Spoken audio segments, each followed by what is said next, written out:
वसुदेवसुतं देवं कंसचाणूरमर्दनं देवकी परमानन्दं कृष्णं वन्दे जगद्गुरुम्।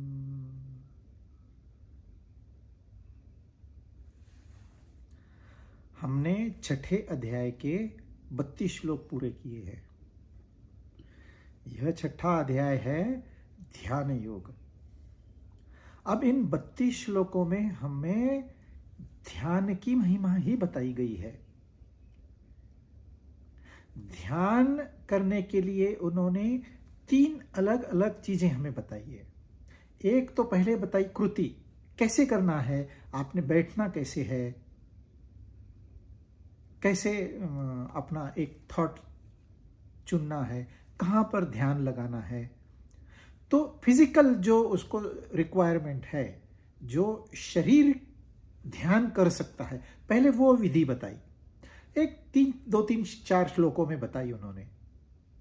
अब लोग ये 3 श्लोक पढ़ लेते हैं, बोलते हैं हमको तो पूरी गीता का ज्ञान है, वो ध्यान का क्लास शुरू कर देंगे और दिखने में सुंदर है, आकर्षक है उनका शरीर, और वो बिजनेस शुरू कर देते हैं, ध्यान क्लासेस। ये बिजनेस के लिए नहीं है और यह खाली कृति है, यह सच्चा ध्यान नहीं है।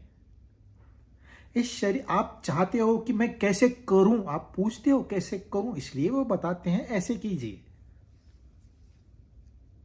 लेकिन ध्यान होता क्या है, इसकी साइंस क्या है, इसका लॉजिक क्या है, ये उन्होंने बड़े विस्तार से हमें बताया।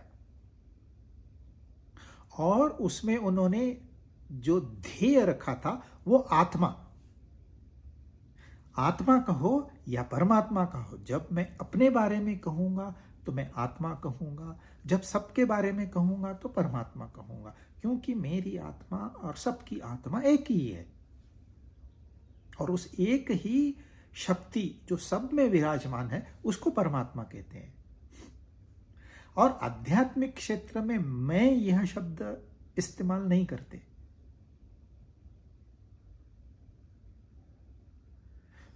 आत्मा या परमात्मा, या कोई लोग ईश्वर कहते हैं, कोई लोग भगवान कहते हैं। तो उन्होंने वह ध्येय रख के उसका ध्यान कितना महत्वपूर्ण है जीवन में, यह हमें समझाया। और फिर अभी जो हमने 3 श्लोक किए, लास्ट 3, तब उन्होंने आत्मा और परमात्मा का नहीं, उन्होंने कहा मैं ही निवास करता हूं सब में। कौन कह रहा है? भगवान श्री कृष्ण कह रहे हैं। क्योंकि जो ज्ञान है वह बहुत सूक्ष्म है, ये सबके बस में आने वाला नहीं है। तो हमें जैसे हमारी प्रकृति है उस हिसाब से हमें साधना चुननी है, परंतु ध्यान उसी का करना है। तो इन 3 श्लोकों में कृष्ण भगवान खुद कह रहे हैं, तो जो कृष्ण के भक्त है उन्होंने उसके ऊपर विश्वास रखना ही चाहिए, नहीं तो आप भक्त नहीं हो, दिखावे के भक्त हो। तो ये 3 चीजें बताई उन्होंने, विधि बताई कैसे करना है, उसकी साइंस क्या है, और फिर उसको भक्ति भाव से कैसे पहचाना जाए। ये तीनों अलग अलग मार्ग नहीं है। बहुत लोग कहते हैं हम तो कर्म में विश्वास रखते हैं, हम तो बैठेंगे 3 घंटे 4 घंटे 3 दिन बैठेंगे। अच्छी बात है, आप यदि वहां ध्यान लगा सकते हो, you are most welcome. Ultimate हमारा गोल जो है वो हमारे व्यवहार में उसका ध्यान रहे, मैं उसी का अंश हूं।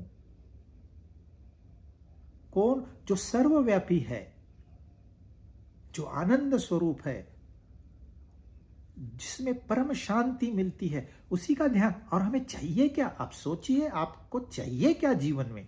यही तो चाहिए। जो आपको चाहिए वही उद्देश्य है और उसी का ध्यान करना है। जब ध्येय का ध्यान रहेगा तो हम हर कृति, काम, विचार उस ध्येय के बारे में करेंगे और धीरे धीरे इस ध्येय के दिशा में बढ़ते जाएंगे और फिर एक दिन की बात है पहुंच ही जाएंगे। हम जब दुनिया में व्यवहार करते हैं तो कहते तो हमको आनंद चाहिए, हमको प्रेम चाहिए, लेकिन हम उस दिशा में नहीं बढ़ते, हम विरुद्ध दिशा में बढ़ते हैं। तो जैसे हम बढ़ते हैं हमारा दुख बढ़ते जाता है। अब देखिए 50 साल पहले समाज में जितना दुख था उससे कई गुना आज है, हालांकि सुविधाएं कितनी बढ़ गई है। क्योंकि हमने ध्यान किया है जगत का और ये जगत दुखों से भरा पड़ा है, फुल। जितना आप इसके अंदर घुसोगे उतने दुख बढ़ते जाएंगे। ऐसा कोई घर नहीं है जहां दुख नहीं आता है, ऐसा कोई घर नहीं है जहां बीमारियां नहीं आती, ऐसा कोई घर नहीं है जहां मृत्यु नहीं आती। वो हमारे रेगुलर विजिटर्स है, वो आते हैं जाते हैं, ये उनका काम है। संसार में सुख और दुख ये दोनों है। आप ये मानोगे कि संसार से मुझे सिर्फ सुख मिलेगा, इम्पॉसिबल, ये नामुमकिन है। संसार बना ही द्वंद्वों से है, दो से। देखिए एक सोल्जर जो तीर कमान चलाना तो जानता है और बहादुर भी है, ईमानदार भी है, युद्ध भूमि में जाता है, अपना पराक्रम दिखाता है, चाहे बाकी कई योद्धाओं को वो मार दे, लेकिन कई तीर उसको भी तो लगते ही है। हालांकि वो जब युद्ध समाप्त हो गया जिंदा वापस आ गया, लेकिन जख्म तो है शरीर पे। फिर उसको मरहम पट्टी की जाएगी, उसको आराम दिया जाएगा 2 दिन 3 दिन। जैसे ही वो ठीक हो गया फिर से युद्ध भूमि में जाएगा, फिर से इंजोर होके आ जाएगा, फिर उसको दवा दारू किया जाएगा, फिर उसे आराम दिया जाए, फिर वो युद्ध भूमि में जाएगा। ये चक्कर चलते रहता है। अब गीता क्या कह रही है?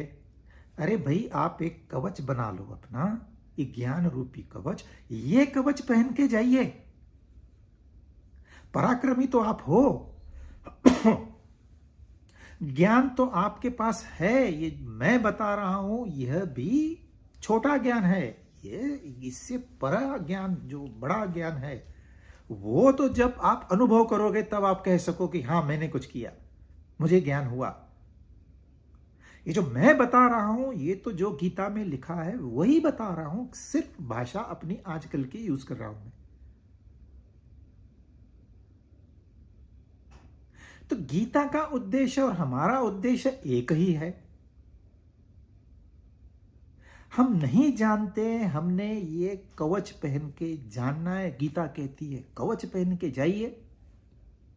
हम नहीं जानते इस कवच को कैसे बनाना है, गीता बताती है कैसे बनाना है।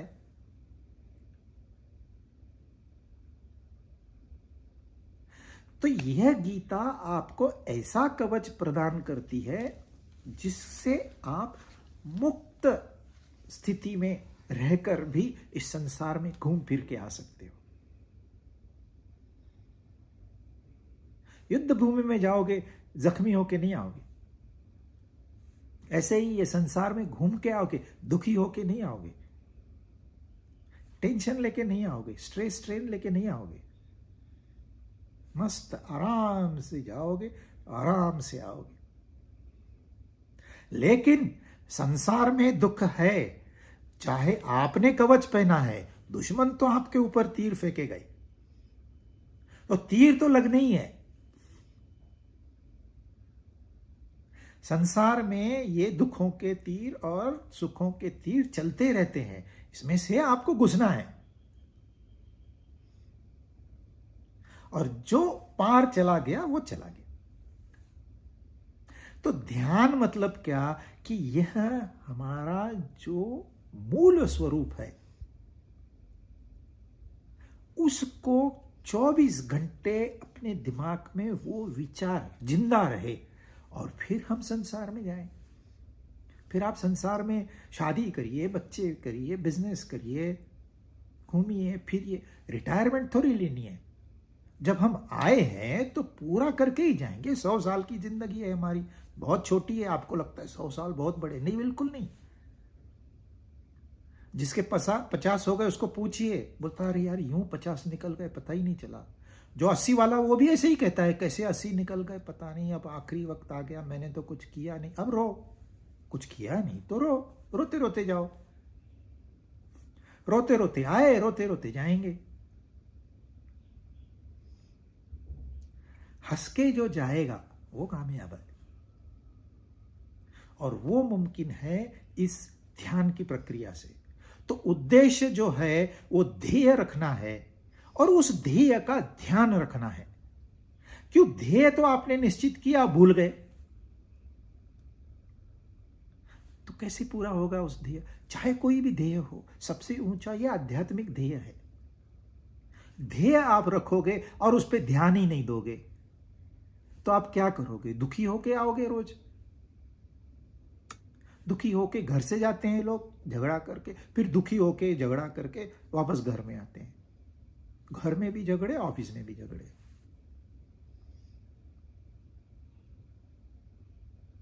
तो ये जीना कोई जीना नहीं है, ये तो मौत को टालना है बस। जस्ट सर्वाइवल, जो कि कुत्ते बिल्ली भी करते हैं। हम सुपेरियर हैं, ये आपको सिद्ध करना है। किसको? अपने आप को। मैं इंसान हूं, ये मैंने अपने आप को सिद्ध करना है। और इंसान और बाकी प्राणियों में यह फर्क है कि इंसान सोच सकता है, वो ध्येय अपना बना सकता है, उस ध्येय का ध्यान बनाए रखना जानता है। प्राणी नहीं जानते। और जिस इंसान ने अपना ध्येय बना लिया और उस ध्यान के प्रति ईमानदारी से, भक्ति भाव से अपने कष्ट लगा दिए, अपने विचार लगा दिए, कामयाबी एक न एक दिन उसके कदम जरूर चूमेगी। आप कष्ट लोगे, आप मेहनत करोगे ईमानदारी से, और कामयाबी नहीं मिलेगी, यह नामुमकिन है। तो efforts with sincerity will lead you towards the goal। और यही ध्यान की प्रक्रिया है, यह मैजिक नहीं है। कोई प्रकाश दिखेगा आपको, कोई तो आपके ऐसे 4 हाथ वाला आके खड़ा रहेगा, ऐसे कुछ नहीं होने वाला। भ्रम में मत रहिए, आंखें खोल के ध्यान करना होता है।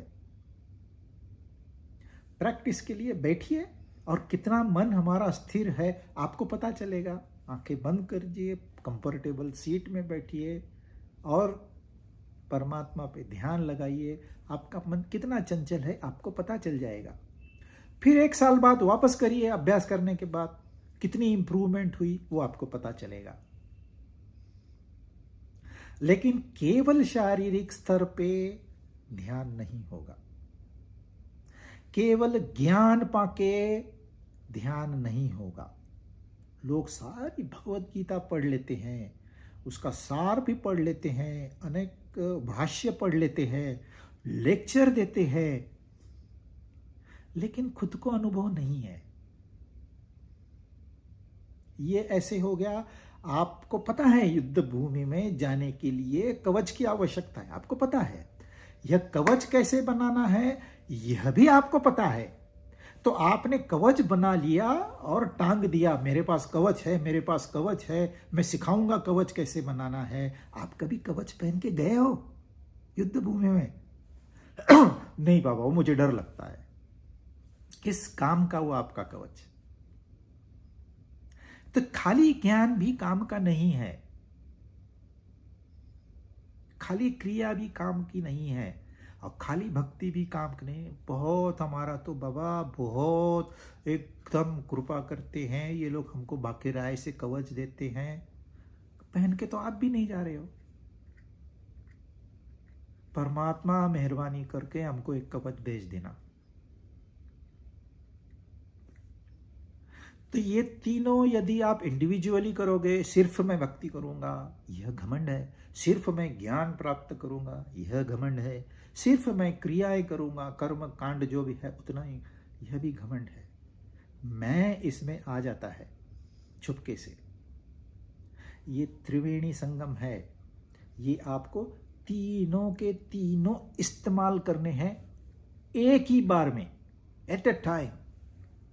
शरीर लगा रहे अपनी कृति में, मन लगा रहे परमात्मा में, और बुद्धि अपने ध्येय के साथ जुड़ी हो, कायम स्वरूपी 24 आवर्स।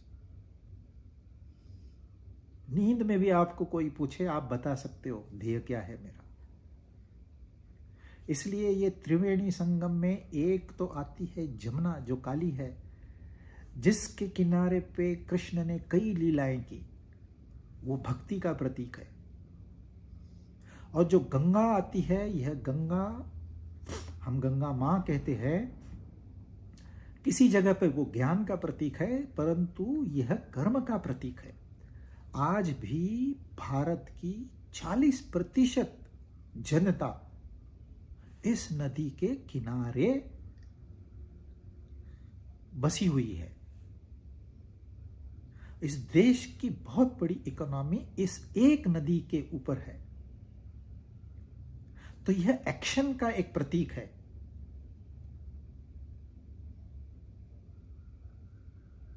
और तीसरी नदी है सरस्वती, जो ज्ञान का प्रतीक है, जो लुप्त रहती है। संसार में ज्ञान मिलता कहाँ है? कभी कोई एक संत आ जाता है तो पूरे समाज का उद्धार हो जाता है, नहीं तो यह ज्ञान लुप्त ही रहता है संसार में। परंतु इन तीनों का इस्तेमाल हमें करना है। ये त्रिवेणी संगम चलता रहे।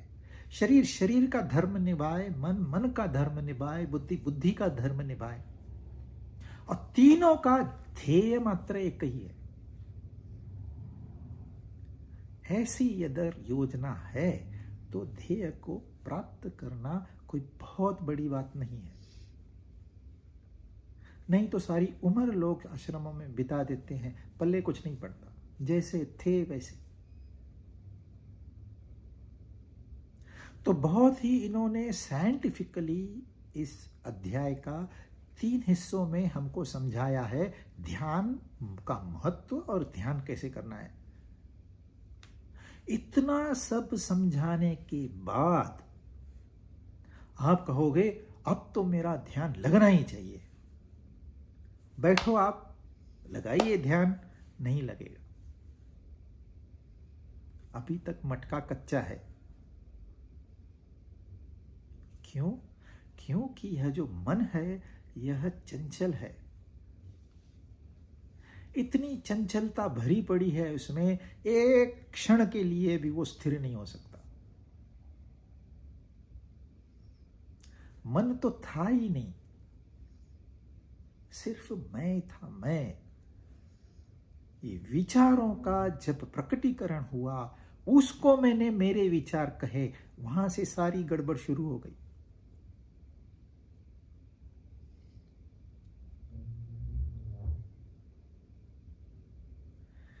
यह मन चंचल है और इसको लोग कहते हैं काबू में रखना बहुत जरूरी है।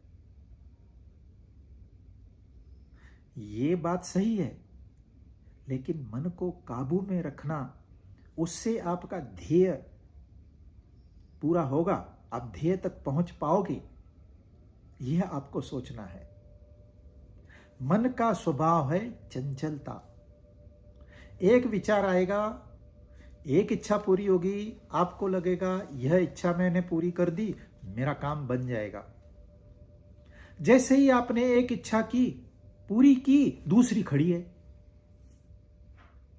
दूसरी इच्छा पूरी की, तीसरी खड़ी है, तीसरी पूरी की, चौथी, 500 हो गई, 501 भी रेडी है, लाख इच्छाएं पूरी कर दी, फिर भी ऊपर एक खड़ी है। यह मन कंटिन्यूअसली इच्छाएं बनाता रहता है और फिर सारी शक्ति हमारी उन इच्छाओं को पूरी करने में चले जाती है।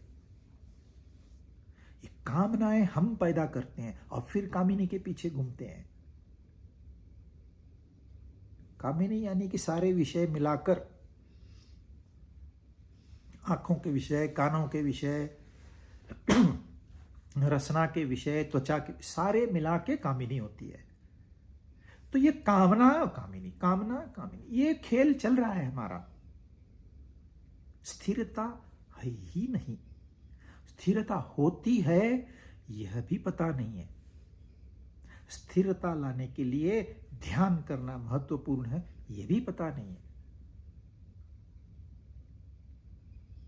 तो कैसे होगा? यह समस्या आपकी और मेरी है ऐसे नहीं है।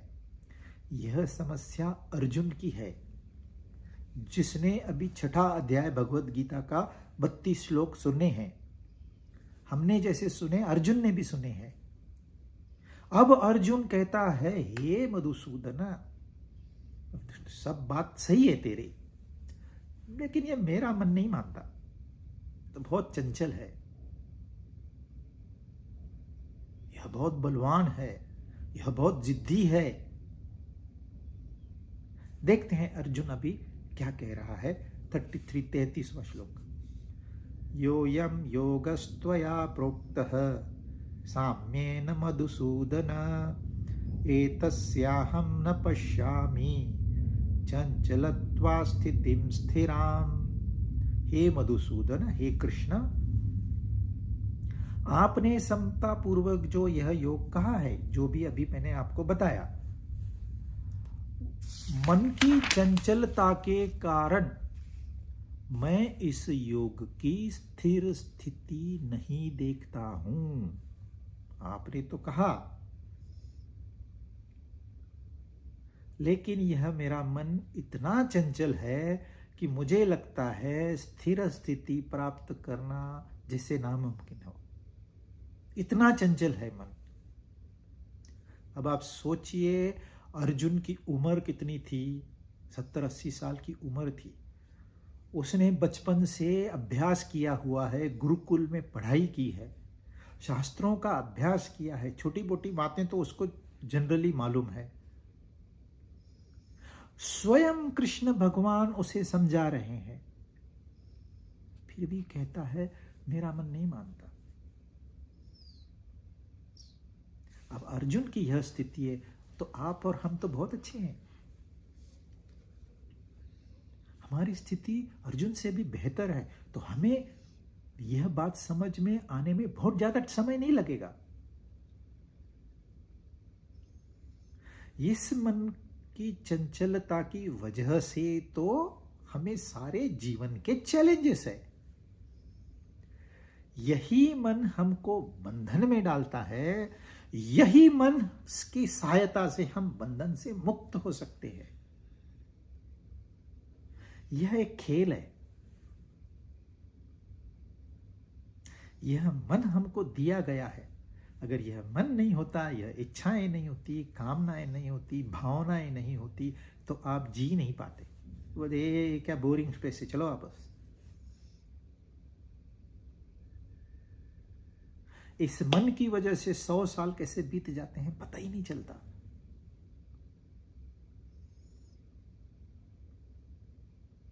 तो ये मन बना हुआ है इसी तरह से, यही उसका स्वभाव है। आप यह सवाल नहीं पूछ सकते हमको भगवान ने ऐसा मन क्यों दिया।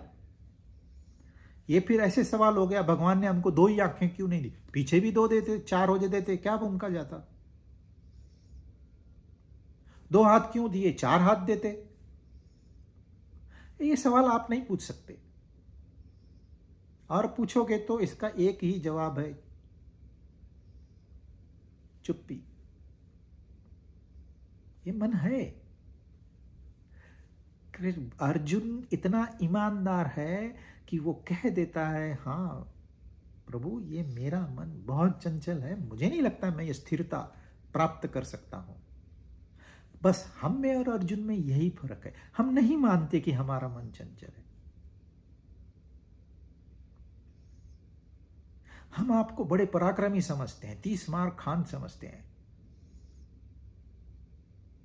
इसलिए हम आगे नहीं बढ़ पाते। अर्जुन ने कह दिया कृष्ण को, मेरे से नहीं होता है, यह मन आपका नहीं रुकेगा, अगर अभ्यास नहीं है तो यह मन नहीं रुकेगा।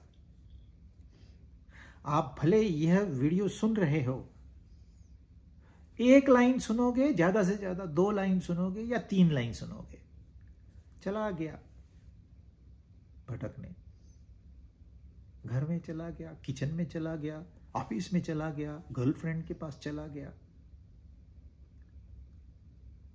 ब्रेकफास्ट में क्या है, इनोसेंटली ये विचार आ जाते हैं मन में, हमको पता ही नहीं चलता कब ये मन भटक गया। आप कोशिश करके देखिए, एक्सपेरिमेंट तो करना होगा। ये कई सुनी बातों में दम नहीं है। यह प्रयोग हरेक को अपने आप करना है।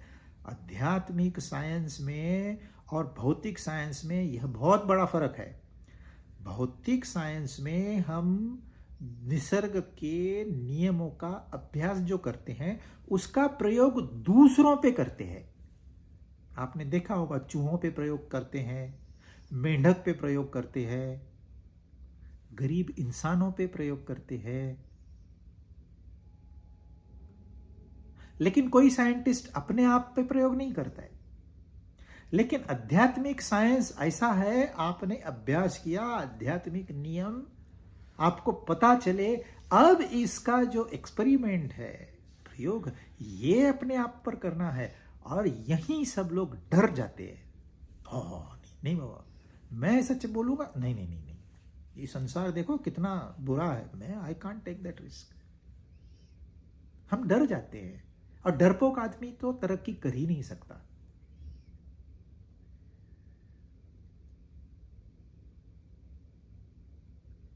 अर्जुन ने ईमानदारी से कह दिया, कृष्ण आपने कितना भी बताया मुझे, ये सब सही है,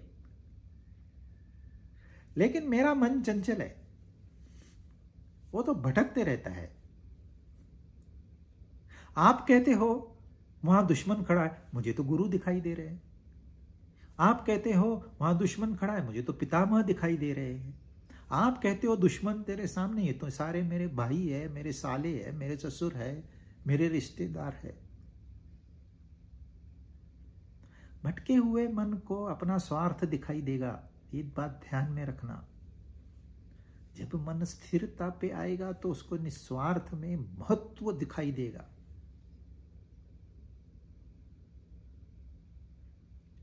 मन को स्थिर बनाना मतलब स्वार्थ का त्याग करना।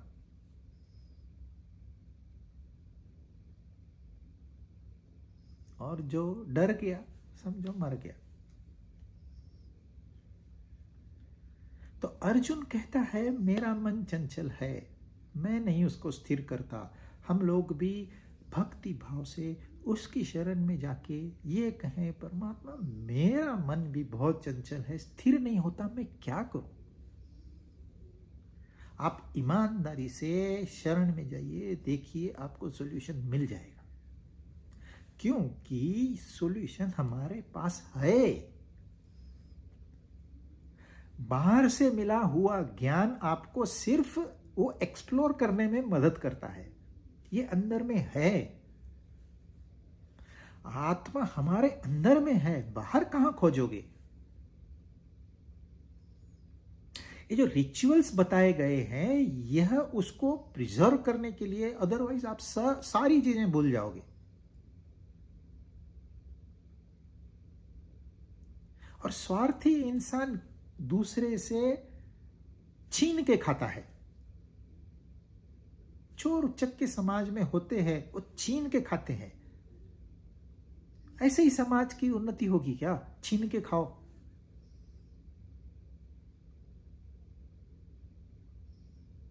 तो यह जब तक स्वार्थ का त्याग नहीं होगा, मन स्थिर नहीं होगा। स्वार्थी मन है उसमें चंचलता बनी रहेगी। इतना चंचल है जिसकी आप कल्पना नहीं कर सकते। आप सिर्फ एक्सपेरिमेंट करिए। फिर अर्जुन और आगे बढ़ता है। 34वां श्लोक, चंचलम हि मन कृष्ण प्रमाथि बलवद दृढ़म तस्याहं निग्रहं मन्ये वायोरिव सुदुष्करम। कारण कि ये कृष्ण मन बड़ा ही चंचल, अभी वो अपना ज्ञान बता रहा है अर्जुन, फिर प्रमाथी है, फिर दृढ़ है यानी कि जिद्दी है, फिर बलवान है।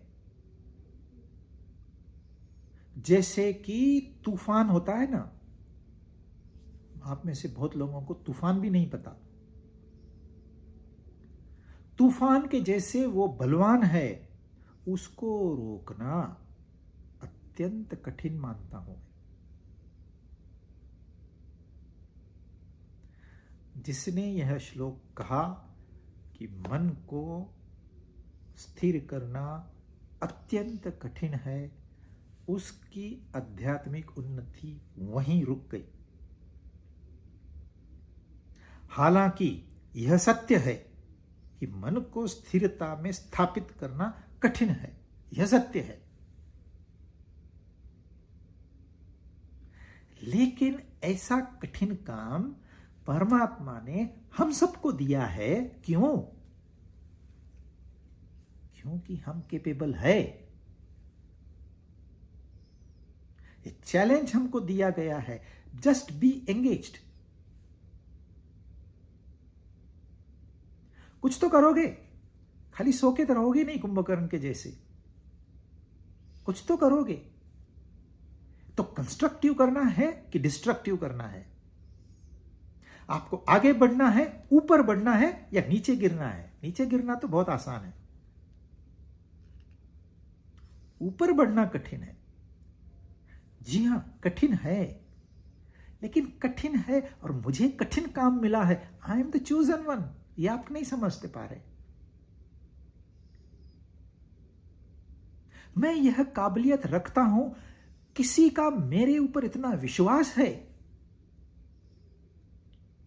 देखिए, आपको किसी इंडस्ट्रियलिस्ट ने बुलाया, बोला ये कंपनी आज से तू चला।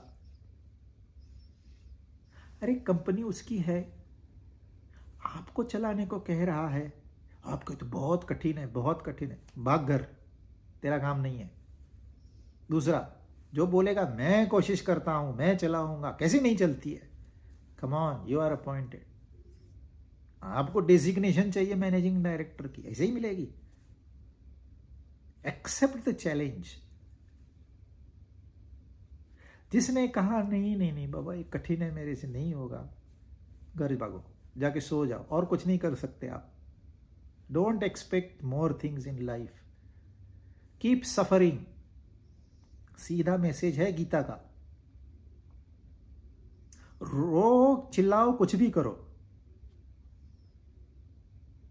आप कितने भी इनोसेंट हो, अगर आपने अग्नि में हाथ डाला तो हाथ जलेगा। ये नियम है। इस नियम को भगवान स्वयं भी नहीं बदल सकते। ऐसे ही आध्यात्मिक नियम है। बगैर ज्ञान के संसार में कूदोगे तो दुख मिलेंगे ही मिलेंगे। हाँ, किस स्वरूप में, हर एक का अलग अलग स्वरूप रहता है, मिलेंगे ही मिलेंगे। यह कानून भगवान स्वयं नहीं बदल सकते। कानून है। आपने कवच बनाने की कला सीखनी है, वो पहन के वहां जाना है और अपनी बहादुरी को सिद्ध करना है। ये चैलेंज है। मन कैसा है? चंचल। चंचल यानी कि उछल कूद करने वाला, यहां से वहां, वहां से वहां, वहां से वहां। आपने देखा होगा छोटे बच्चे होते हैं, कोई कोई हाइपर बच्चे होते हैं, स्थिर बैठ ही नहीं सकते। आप होटल में आ जाओ, आप पिता और माँ और पिता बैठे हैं, साइड में बच्चे बैठे, वो नीचे से जाएगा, ऊपर से जाएगा, ये उसको पानी फेंकेगा, चमचे उछालेगा। स्थिर बैठ नहीं सकते, क्योंकि सिर्फ मन है वो, अब तक बुद्धि का विकास नहीं हुआ है। और माँ बाप क्यों शांत बैठे हैं? वो भी तो बचपन में ऐसे ही थे, उछल कूद करने वाले, लेकिन अभी थोड़ी थोड़ी उनकी बुद्धि विकसित हुई है, थोड़ी सी, जो निसर्ग ने दी है उतनी तो हुई है। अपनी कोशिश भले नहीं हो, फिर भी नेचर तो हमको मदद करता ही है।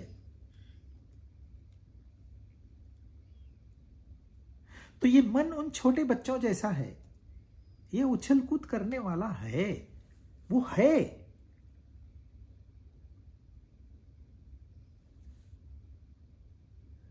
सिर्फ चंचल नहीं है, वो प्रमाथी है। वो अंदर से आपको फाड़ देगा, उद्रेक होगा। लोग कहते हैं हम मन को इतना डिसिप्लिन करते हैं, इतना, इच्छा हो गई खाने की, नहीं खाना है, इच्छा हो गई पीने की, नहीं पीना है, इच्छा हो गई घूमने जाने की, नहीं जाना है, नहीं देखना है, नहीं सुनना है। कितनी बार आप यह पाढ़ा पढ़ोगे नहीं का? आप बच्चों को नहीं, होटल नहीं जाना है, ये नहीं करना है, मोबाइल यूज नहीं करना है, कितनी बार उनको मना करोगे? आखिरी में उद्रेक होगा। मुझे किसी ने बताया, एक आर्मी ऑफिसर के 4 बच्चे हैं, वो स्कूल से आते हैं सीधे पढ़ाई,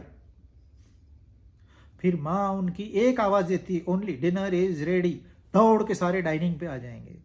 उनको 30 मिनट मिलते हैं, 30 मिनट में वो खाना खाते हैं, फिर उनको 35 मिनट टीवी अलाउड है, 35 मिनट टीवी देखते हैं, फिर सबको सोना है, मतलब सोना है, एकदम डिसिप्लिन। एक ताली बजाई तो सारे चारों बच्चे at a time same action करते हैं। सोचिए, क्या ये मुमकिन है? और आप कैसे बच्चों के ऊपर कैसे संस्कार डाल रहे हो? आपको सुलझर बनाना है क्या? उठ तो उठेगा, बैठ तो बैठेगा। ये अंग्रेजों को हम, ये जरूरत थी कि भारतीय इस तरह से रहे, उठ बोलेगा तो उठ, बोलेगा भाई पे गोली चला तो भाई पे गोली चलानी है। वो उनकी रिक्वायरमेंट थी, हमारी रिक्वायरमेंट है क्या? क्या चाहते हो आप बच्चों से? कामयाब बने या मशीन बने, रोबोट? और यह रोबोट एक दिन उल्टा वार करेगा, कहेगा आपने मुझे सही शिक्षा नहीं दी। हमारे यहाँ अभी एक 27 साल का लड़का, अमेरिका में उसकी बहन है, 11वीं मंजिल पे रहता था, 2 बजे तक बहन से उसने चैटिंग किया है।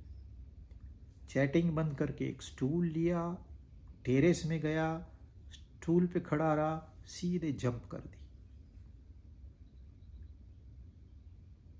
ये है मन।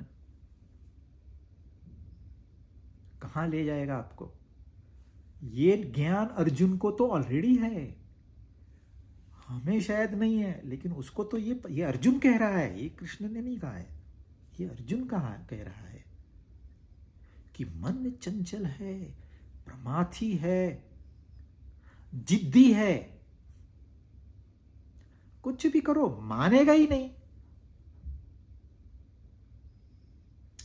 जब आपके खोपड़ी में कोई विचार बैठ गया, निकलेगा नहीं।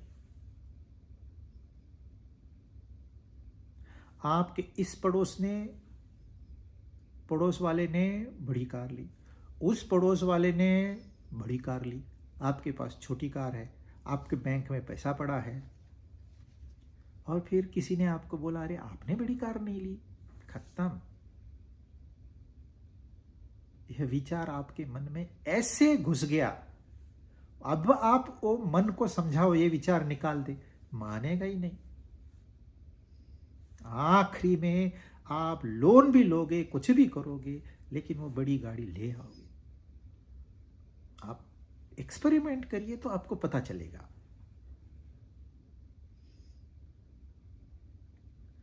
शेक्सपियर की एक कथा में एक राजा है जो हीरो है, उसका बहुत ही जिगरी दोस्त है जो विलन है। यह विलन किसी का रुमाल रानी के रूम में छोड़ देता है और राजा के मन में यह विचार डाल देता है कि रानी अनफेथफुल है। चाहे कुछ भी करे, राजा के मन से वो विचार जाता ही नहीं है। और she was a divine lady, वो पवित्रतम नारी थी, जिसके बारे में विचार आना ही इंसान का गिरना है, गलत विचार आना ही इंसान का गिरना है। परंतु इस राजा ने अपने ऐसी पतिव्रता पर संशय किया और तभी शांत हुआ जब उसने उसका गला घोट दिया। देखो मन का जिद्दी, ये अर्जुन को पता है कितना जिद्दी है ये मन। एक बात ठान ली, गलत है, तेरे विचार गलत है, ये उसको पता था। उस राजा को समझ में आ रहा था मेरे विचार गलत है, मैंने ऐसे संशय नहीं लेना चाहिए। कितने संसार टूटे हैं इस एक गलत विचार से, कितने। आप एनालिसिस करिए तो आपको पता चलेगा। लोग एनालिसिस नहीं करते, डेटा छुपा के रखते हैं। कोई नहीं बताएगा हमारा डाइवोर्स क्यों हुआ, ये उसको ब्लेम करेगा, वो उसको ब्लेम करेगा। बस ब्लेम गेम बताते हैं, बाकी सही रीजन नहीं बताते, क्योंकि अपनी मूर्खता कौन दिखाएगा।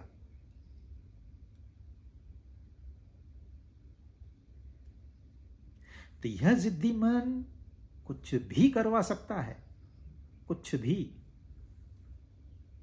और फिर यह बलवान है, इसमें ताकत है। वायु, आपने देखा होगा अमेरिका में खास करके या जापान में जो तूफान आते हैं, पेड़ तो उखाड़ना उनके लिए मामूली बात है। इतना बड़ा पेड़ उखाड़ के रख देते हैं, शिप जा रही है उल्टा पुल्टा कर देते हैं उसको।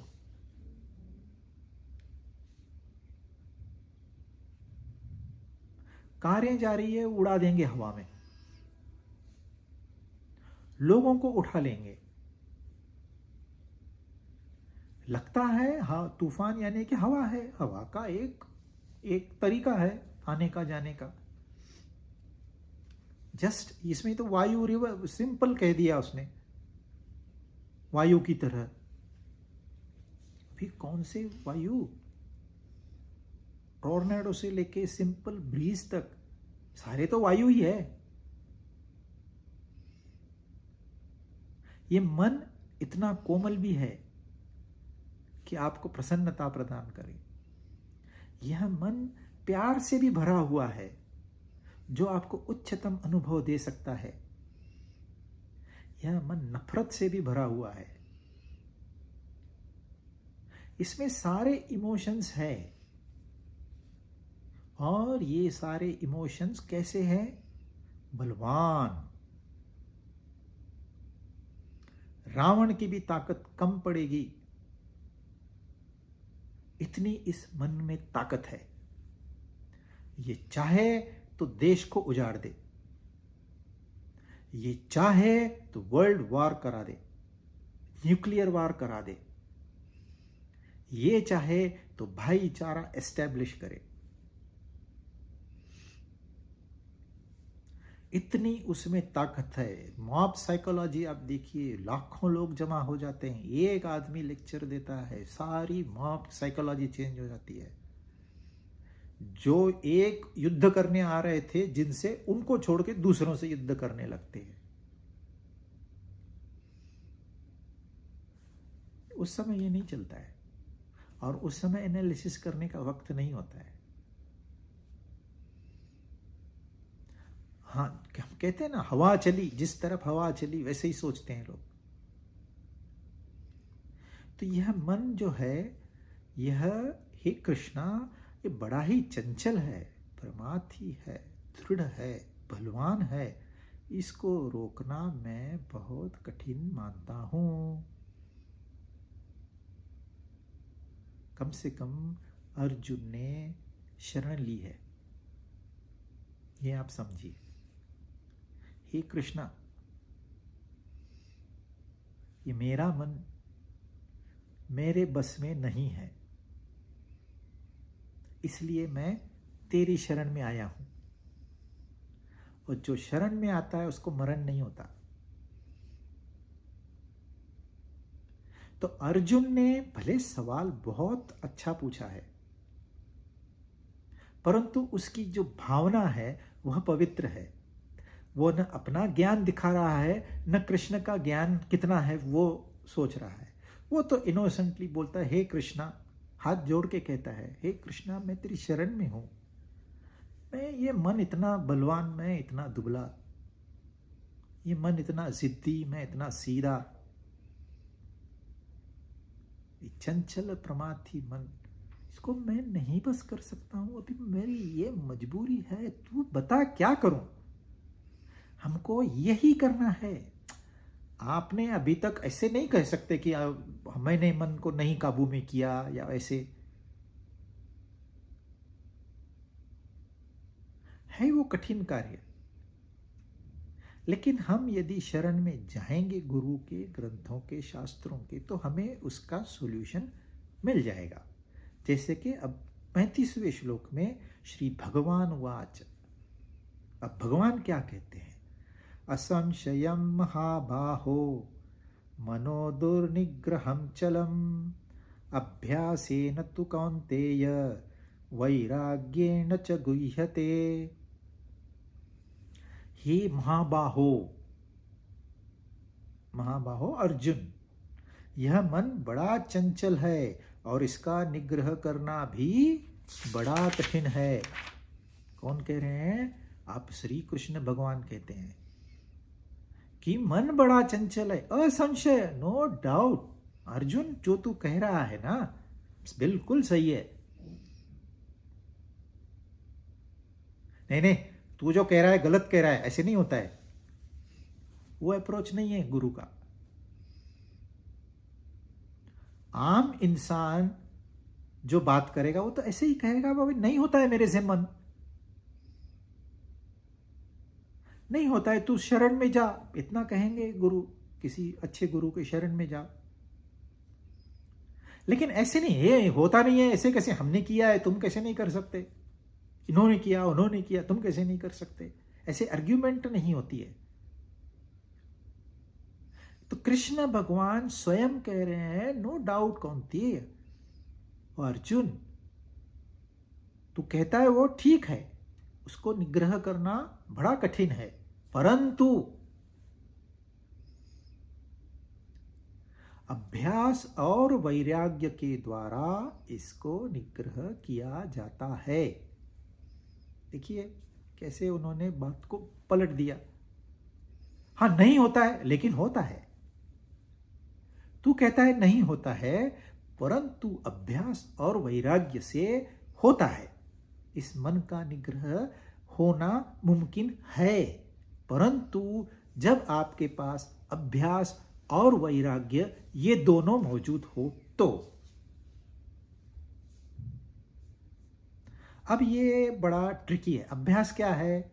अभ्यास हमने सीखा है, स्कूल में हम अभ्यास करते थे। कोई अगर पोएम है तो उसको बाय हार्ट करना है, वो तो बहुत आसान है। कोई फॉर्मूले है उसको बाय हार्ट करना है, वो भी बहुत आसान है। फिर उसके पीछे गणित क्या है यह समझना कठिन है, लेकिन अभ्यास से हम समझ जाते थे। कैसे? बार बार उसको दोहराना, ये प्रॉब्लम सॉल्व किया, वो प्रॉब्लम सॉल्व किया, फिर ऐसे प्रॉब्लम सॉल्व किया, फिर वैसे प्रॉब्लम सॉल्व किया, एक दिन वो क्लिक हो जाता है। फिर तो बहुत आसान है, फिर एग्जाम में आएगा, कट कट कट कट आप लिख के आओगे। समझ में आ गया तो याद करना भी अभ्यास है। जैसे भगवत गीता के श्लोक याद करना भी अभ्यास है, लेकिन खाली याद करना अभ्यास नहीं है। समझना और याद करना वह अभ्यास है। तो अभ्यास इज प्रैक्टिस। आप बार बार इसको दोहराओ। एक बार सुन लिया समझ में नहीं आएगा। और मैं आपको बताता हूं, जिसको 5% समझ में आ गया वो बहुत ही इंटेलिजेंट है। 5% भी अपने दिमाग में घुस गया तो बहुत है। इसमें से एक वाक्य आपने जीवन में उतार लिया तो then you are on the path of success. एक वाक्य अपने जीवन में उतार लो, you are much ahead then others. तो अभ्यास की बहुत बड़ी महिमा है। इस सारा संसार जो आप देख रहे हो, हमने बहुत उन्नति की, बहुत उन्नति की, बहुत उन्नति की। वैसे बहुत ज़्यादा उन्नति नहीं हुई है, लेकिन कहते हैं बहुत उन्नति की। लेकिन विदाउट अभ्यास नामुमकिन। अभ्यास तो हमने किया ही है, अभ्यास हम करते हैं, लेकिन अभ्यास हम भौतिक बातों में करते हैं। यही अभ्यास हमने आध्यात्मिक क्षेत्र में करना है। जैसे भौतिक नियम है, वैसे आध्यात्मिक नियम है। जैसे भौतिक नियमों को समझ के हम ऐसे इक्विपमेंट, गैजेट्स या वस्तुएं निर्माण करते हैं जिससे हमें उसका फायदा हो, वैसे ही आध्यात्मिक नियमों को समझ के हमने ऐसे अपने आप को ढालना है कि जैसे कि हम युद्ध भूमि में कवच पहन के जा रहे हो। यह युद्ध भूमि है, यह जो आपको बताया है इन्होंने, धर्म क्षेत्र कुरुक्षेत्र, यह और कुछ नहीं, यह संसार है। हमको लगता है अरे कुरुक्षेत्र तो वहाँ है कहीं, तो हरियाणा में, हम तो यहाँ पुणे में बैठे हैं, हमको क्या करना है। फिजिकल नहीं है वो, ये सारा संसार कुरुक्षेत्र है, वहां तो हमको जाके काम करना है। और यही हमारा धर्म क्षेत्र भी है, इसी में ही सब कुछ करना है।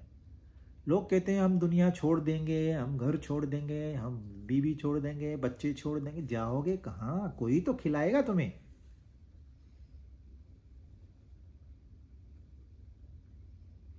खाओगे तो सही अपने हाथ से, भले भोजन दूसरा बना दे, कि वो भी नहीं करोगे। तन को तो ढकोगे, वो भी नहीं ढकोगे।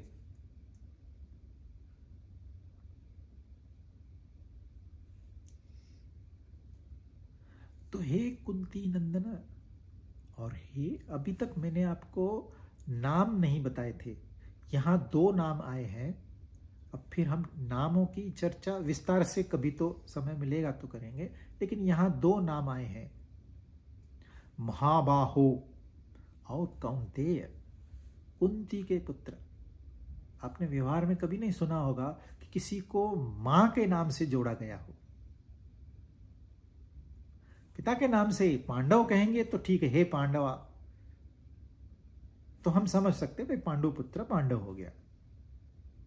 हम पिता का नाम लगाते हैं, लेकिन इन्होंने यहां माता का नाम लगाया है। तो इससे अभ्यास और वैराग्य का संबंध है। अभ्यास तो आपने जान लिया, प्रैक्टिस करनी है। तो वैराग्य क्या है? राग होता है हमारी इच्छाएं, कामनाएं, मुझे ये चाहिए, मुझे वो चाहिए, संसार से चाहिए। आपको लगता है संसार खेती है, वो खाली देते ही रहेगी, देते ही रहेगी, हम लेते ही रहेंगे, लेते ही रहेंगे। नहीं, हम जितना लेते हैं उतना देना हमारा कर्तव्य है, और उस देने को वैराग्य कहते हैं। विराग मतलब अब लेने की इच्छा नहीं है।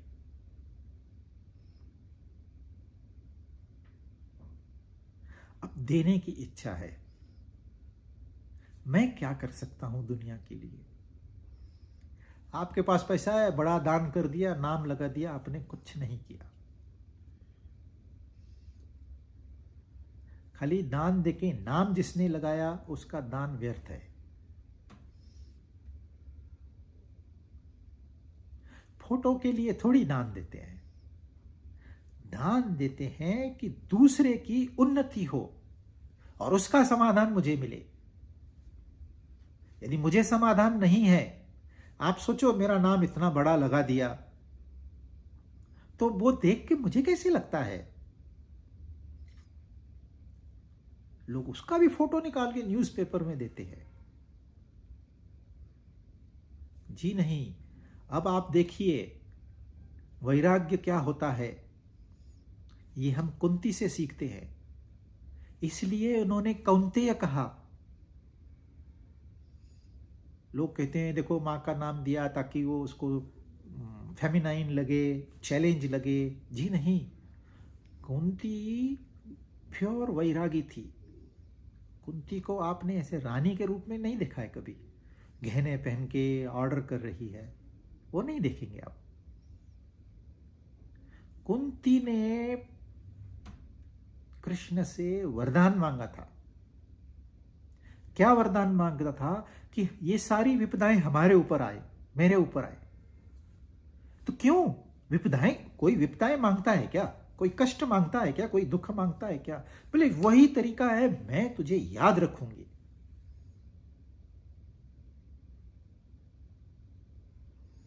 हमारी कितनी इच्छाएं हैं, मुझे गाड़ी चाहिए, मुझे घर चाहिए, मुझे बीवी चाहिए, मुझे बच्चे चाहिए, मुझे बंगला चाहिए, कितनी इच्छाएं हैं, फॉरेन घूमने जाना है, चांद पे जाना है, कितनी इच्छाएं हैं।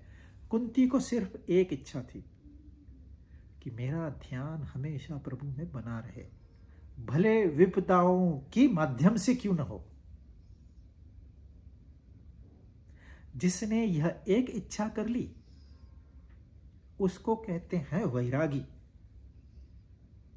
वैरागी मतलब कपड़े पहनना छोड़ दिया, भभूति लगा दी, बड़ी बड़ी मालाएं पहन ली, जटाएं बढ़ा ली, वो वैरागी नहीं है। और आज के जमाने, एक जमाना था तब ये चलता था, आज के जमाने में ये सारे ढोंगी लोग हैं, ये कोई वैरागी नहीं है।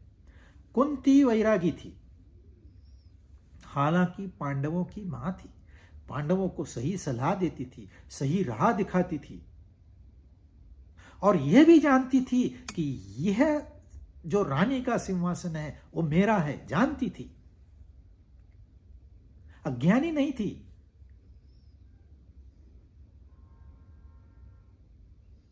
लेकिन यह सब जानते हुए भी उसने कृष्ण से यह वरदान मांगा कि विपदाएं मेरे हिस्से में दे दे ताकि मैं तुझे याद करती रहूं।